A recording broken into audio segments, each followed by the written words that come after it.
Good morning, students. I hope you all are doing well. Today, I am going to deal with Chapter 6 of the BNSS भारतीय नागरिक सुरक्षा संहिता का अध्याय 6 कर रहे हैं।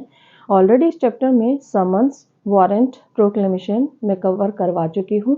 आज जो डील करने वाले हैं वो इसका लास्ट पार्ट है, that is other rules regarding summons, warrant, proclamation कि और कौन से रूल्स हो सकते हैं समन्स और वारंट को लेकर। तो इस चैप्टर को 4 पार्ट्स में डिवाइड किया गया था कि जब किसी व्यक्ति को न्यायालय में बुलाना हो तो आदेशिकाएं जारी की जाती हैं, प्रोसेस इशू किए जाते हैं, उसको कंपेल किया जाता है न्यायालय में आने के लिए। तो सेक्शन 63 से 71 हमने समन्स डील किया था, 72 से 83 तक वारंट डील किया था और 84 से 89 तक प्रोक्लेमेशन ये टॉपिक डील किया था। तो आप मेरी प्रीवियस वीडियोस देख सकते हैं अगर आपको ये टॉपिक समन, वारंट और प्रोक्लेमेशन के बारे में पढ़ना है तो। और ये अदर रूल्स, आज जो इसका लास्ट पार्ट है सेक्शन 92, 93 इसको डील करने वाले हैं। 90 से 93 तक ये दिया गया है। अदर रूल्स, कौन से अदर रूल्स होंगे उनको लेकर, समन्स को लेकर और वारंट को लेकर। सेक्शन 90 से 93 4 रूल्स दिए गए हैं। सेक्शन 90 में दिया है कि अगर वो पर्सन जिसके खिलाफ समन इशू हुआ है वो नहीं आता है या फिर क्या समन की जगह वारंट भी इशू किया जा सकता है। इसकी हेडिंग ही ये कहती है सेक्शन 90 की कि issue of warrant in lieu of summons, कि वारंट इशू किया जा सकता है इन ल्यू ऑफ समन्स, यानी समन्स के बदले में। यदि न्यायालय को लगता है उचित है कि जिस पर्सन के खिलाफ अगर समन जारी किया है वो न्यायालय में नहीं आएगा या फिर वो पर्सन क्या कर रहा है, कहीं भी छिप रहा है या फिर वो कहीं भी भाग गया है, तो न्यायालय क्या जारी कर सकता है, वारंट जारी कर सकता है। तो issue of warrant in lieu of summons, summons के बदले में वारंट कब जारी किया जा सकता है? आफ्टर रिकॉर्डिंग रीजंस, न्यायालय को रीजन बताने होंगे, रीजंस रिकॉर्ड करने होंगे। फर्स्ट ए में क्या दिया है, if before the issue of summons, कि समन इशू करने से पहले या फिर after the issue of summons या फिर समन्स इशू करने के बाद, बिफोर भी न्यायालय जारी कर सकता है वारंट या फिर आफ्टर भी। अगर उसने समन जारी अभी तक किया नहीं है या फिर वो समन जारी कर दिया है उसके बाद वो वारंट जारी कर सकता है, but before the time fix for appearance, जो टाइम पीरियड समन्स में फिक्स किया गया है उसके अपीयर होने के लिए न्यायालय में, उससे पहले ही वारंट जारी होना चाहिए।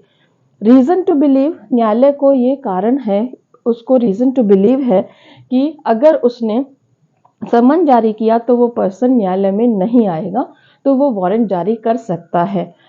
इसमें नेक्स्ट दिया है कि क्या कारण है, कि क्या रीजन टू बिलीव है, हैज एब्सकॉन्डेड, कि वो पर्सन एब्सकॉन्ड हो गया है, भाग गया है। Will not obey the summons, summons को ओबे नहीं करेगा तो इस कारण से वो क्या जारी कर सकता है, वारंट जारी कर सकता है। और जुडिशरी में डायरेक्ट क्वेश्चन पूछा जाता है, सेक्शन बेस्ड क्वेश्चन होता है, इसकी हेडिंग से ही क्वेश्चन होता है कि क्या न्यायालय वारंट जारी कर सकता है समन की जगह, कि can a court issue warrant in lieu of summons. Next है B, if summons duly served, और अगर समन्स ड्यूली सर्व हो गए हैं, अगर न्यायालय को लगता है, रीजन टू बिलीव है दैट समन ड्यूली सर्व्ड, उसको समन सर्व हो गए हैं इन टाइम, उस पर्सन को जिसके खिलाफ समन निकले हैं उसको इन टाइम यानी समय के अंदर उसको सर्विस हो गई है समन की। फेल्स टू अपीयर, अगर वो नहीं आता है न्यायालय में विदाउट एनी एक्सक्यूज, बिना कोई कारण के, तो न्यायालय क्या कर सकता है, वारंट इशू कर सकता है। तो ये दो रीजंस हैं ए और बी जिसमें न्यायालय क्या कर सकता है, वारंट इशू कर सकता है समन्स की जगह। फर्स्ट क्या है कि अगर वो पर्सन भाग गया है, अगर समन जारी करने से पहले या बाद में कभी भी वारंट जारी हो सकता है और वो समन को ओबे नहीं करेगा, ये रीजन है फर्स्ट। बी में है कि उस पर्सन को समन की सर्विस हो चुकी है, उसने समन रिसीव कर लिया और उसने क्या किया, साइन करके, और उसने लिख दिया कि हाँ वो उस टाइम में क्या करेगा, हाजिर हो जाएगा न्यायालय में। उसने रिसीव कर लिया, उसके बावजूद भी उस डेट को, फिक्स डेट को, उस टाइम में वो नहीं आता है तो न्यायालय क्या कर सकता है, वारंट जारी कर सकता है। तो क्वेश्चन यहाँ ये उठता है कि क्या ये फिक्स्ड नियम है कि किसी भी पर्सन को जब न्यायालय में बुलाना हो तो पहले समन जारी करो, फिर उसके बाद वारंट जारी करो, फिर उसके बाद प्रोक्लेमेशन जारी करो। ऐसा फिक्स्ड रूल नहीं है। ये सेक्शन कहता है कि नहीं, पहले वारंट भी जारी किया जा सकता है, डायरेक्ट वारंट भी जारी किया जा सकता है। तो इंटरव्यू में आपसे ये क्वेश्चन पूछा जा सकता है कि क्या किसी पर्सन को न्यायालय में बुलाना है या किसी भी पर्सन को अरेस्ट करना है, तो उस पर्सन को बुलाने के लिए क्या डायरेक्ट वारंट जारी किया जा सकता है? यस, डायरेक्ट वारंट जारी किया जा सकता है। नेक्स्ट है सेक्शन 91। सेक्शन 91 कहता है power to take bond, bail bond. किसकी पावर है कि ये बॉन्ड भरवा सकते हैं या फिर बेल ले सकते हैं? यहाँ पर ये न्यायालय की पावर दी गई है। न्यायालय की पावर दी गई है ताकि उस पर्सन को क्या करवाया जा सके, न्यायालय में अपीयर करवाया जा सके, वो प्रेजेंट हो। If the person against whom summons warrant can be issued by court is present, कि वो पर्सन जिसके खिलाफ समन या वारंट जारी कर सकता है कोई न्यायालय, वो पर्सन उस समय उसी न्यायालय में प्रेजेंट है, तो क्या उससे हम बॉन्ड फिल करवा सकते हैं? न्यायालय उससे बॉन्ड फिल करवा सकता है और उससे या फिर उसको बेल पर छोड़ सकता है अगर वो पर्सन कहाँ है, कोर्ट में प्रेजेंट है, उसी समय कोर्ट में प्रेजेंट है फॉर अपीयरेंस, उसकी अपीयरेंस के लिए कि आप उस डेट को अपीयर हो जाना न्यायालय में। जो न्यायालय यहाँ पर इसको बॉन्ड फिल करवा रहा है या बेल बॉन्ड ले रहा है, उसी न्यायालय में अपीयर होने के लिए, या फिर कौन से न्यायालय में अपीयर होने के लिए कि किसी भी अदर न्यायालय में जिसको केस को ट्रांसफर किया गया है।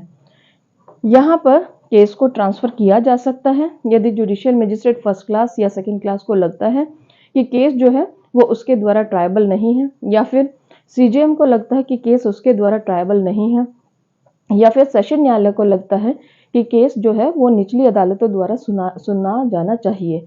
तो ऐसे केसेस में क्या हो सकता है, केस का ट्रांसफर हो सकता है। ये आगे हम डील करेंगे कि जब केस का ट्रांसफर हो जाता है तो उस न्यायालय में प्रेजेंट होने के लिए भी इस पर्सन को क्या किया जा सकता है, वहां पर बेल बॉन्ड पर छोड़ा जा सकता है। ये क्वेश्चन भी जुडिशरी में पूछा जाता है कि कौन से न्यायालय में प्रेजेंट होने के लिए, तो सेम उसी कोर्ट में जिसने बेल बॉन्ड फिल करवाया उसी न्यायालय में प्रेजेंट होने के लिए फर्दर डेट के लिए, फर्दर टाइम के लिए, और या फिर उस न्यायालय में जिसको भी केस ट्रांसफर हुआ है उसमें अपीयर होने के लिए भी ये न्यायालय क्या कर सकता है, बेल बॉन्ड ले सकता है। नेक्स्ट सेक्शन 92 कहते हैं arrest on breach of bond bail, कि उसको अरेस्ट कर लिया जाएगा, उसके खिलाफ अरेस्ट वारंट जारी हो सकता है यदि यहाँ पर उसको बेल पर छोड़ा गया, बेल बॉन्ड पर छोड़ा गया और उसने ब्रीच कर दिया उस बेल या बेल बॉन्ड का ब्रीच, यहाँ पर breach of the bond. Bond में कोई कंडीशंस लिखी होती है, बेल में कंडीशंस लिखी होती है कि आपको क्या क्या नहीं करना है, जैसे भारत से बाहर नहीं जाना है, आप किसी भी विटनेस को धमकाएंगे नहीं, डराएंगे नहीं, या फिर आप जब भी न्यायालय में आपको बुलाया जाएगा आप प्रेजेंट रहेंगे। तो ऐसी जो कंडीशंस हैं यदि उनको ये फुलफिल नहीं करता है, ब्रीच ऑफ बॉन्ड या बेल बॉन्ड करता है या प्रेजेंट नहीं होता है या फिर न्यायालय में उस डेट को प्रेजेंट नहीं होता है, तो उसके खिलाफ अरेस्ट वारंट जारी हो सकता है, उसको अरेस्ट किया जा सकता है। नेक्स्ट है सेक्शन 93। ये कहते हैं provisions of this chapter regarding summons warrant. ये जो प्रोविजंस हैं इस चैप्टर में हमने पढ़े समन्स के रिगार्डिंग, वारंट के रिगार्डिंग, प्रोक्लेमेशन के रिगार्डिंग, ये सारे के सारे प्रोविजंस एप्लीकेबल होंगे। कहाँ पर एप्लीकेबल होंगे? Applicable to summons and warrant of arrest. उन पर उनकी इशू, समन्स के इशू होने पर उनकी सर्विस कि किस तरीके से उनकी सर्विस की जाती है समन्स या वारंट की, और एग्जीक्यूशन, निष्पादन कैसे होता है इन प्रोसेसेस का।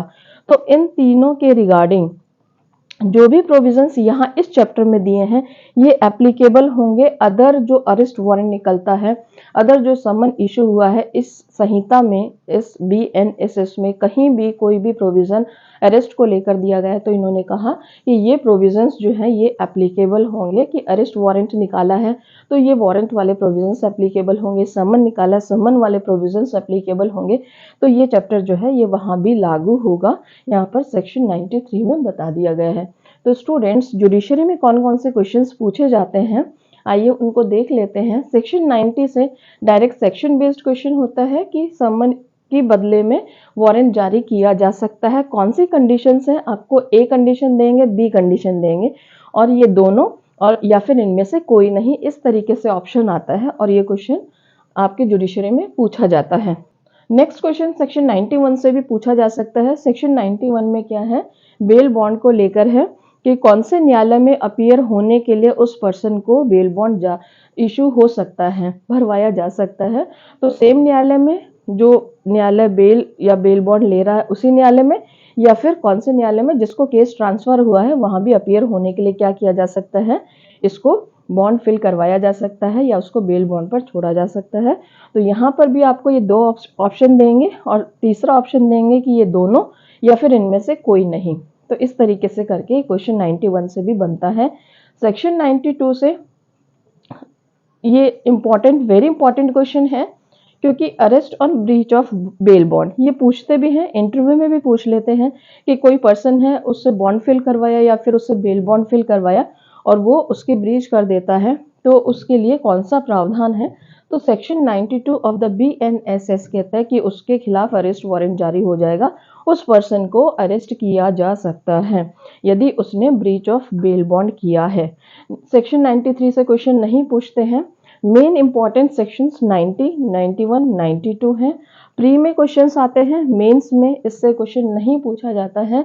हाँ, कोई प्रॉब्लम देकर कि एक पर्सन है जिसको बेल पर छोड़ा गया है और वो पर्सन अगर ब्रीच ऑफ बॉन्ड या बेल करता है तो इस तरीके से क्वेश्चन पूछा जा सकता है। बट प्री में क्वेश्चन आते हैं इस टॉपिक से। इस टॉपिक में ये 3 सेक्शन ही इंपॉर्टेंट है, इनको याद कैसे करना है।